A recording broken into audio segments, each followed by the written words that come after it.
तो अमेरिका से ईरान टकराया है। अब तक कौन कौन मारा गया ये जानिए। पहले दिन के युद्ध में सबसे बड़े लीडर ईरान का जो सबसे बड़ा चेहरा है अली खामेनी, जो कि सुप्रीम लीडर थे, वो मारे गए। अजीज नासिर जादे रक्षा मंत्री वो मारे गए। अली शमखानी रक्षा परिषद के सचिव वो मारे गए। अब्दुल रहीम मुसावी सशस्त्र बलों के चीफ ऑफ स्टाफ वो मारे गए। माजिद खानवी इंटेलिजेंस प्रमुख आईआरजीसी वो मारे गए। अली रेजा तंसीरी आईआरजीसी नौसेना प्रमुख वो मारे गए। गुलाम रेजा सुलेमानी बासिस फोर्स के कमांडर वो मारे गए। अली लारिजानी सुरक्षा प्रमुख वो मारे गए। तमाम बड़े फेसेस मारे गए। लेकिन असर क्या हुआ? ईरान घुटनों पर नहीं आया, ईरान बैकफुट पर नहीं आया। ईरान भी जंग लड़ता रहा और अगर बैकफुट पर कोई आया तो दुनिया में यह परसेप्शन बन गया कि अमेरिका बैकफुट पर आया है। कैप्टन शाम कैसे देखा जाए, इतने बड़े चेहरे, पूरी की पूरी लीडरशिप खत्म कर दी, पूरे फोर्सेस के तमाम बड़े चेहरे मार दिए गए। लेकिन फर्क क्या पड़ा? इतना बैकबोन स्ट्रांग है ईरान का कि कोई बहुत ज्यादा फर्क नहीं पड़ा।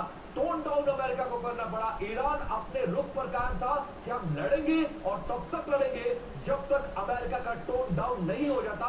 हमारी शर्तों के मुताबिक ये डील की टेबल पर वो नहीं आ जाते। ये कहा जाए तो शायद गलत नहीं होगा। बिल्कुल सही आकलन है आपका और मैं इससे करीब करीब ताल्लुकात रखता हूँ। जोरास्ट्रियन वॉरियर क्लास के लोग, एसेंशियल मिलिट्री सर्विस, मनोबल बहुत ही तगड़ा जुझारू किस्म के लोग और इनकी ज्योग्राफी इनको सपोर्ट करती है और इनका कल्चर और गल्फ में जो इनके खलीफे का जो पुराना रहा है अस्तित्व बनने का सपना, वो सब इनके पीछे है, जो कई सालों से इनके साथ है और अमेरिका इन सबको लगातार इनके साथ जूझ रहा है। तो उस स्थिति में मान के चलो ये दो एम्स के साथ अमेरिका यहाँ आया था।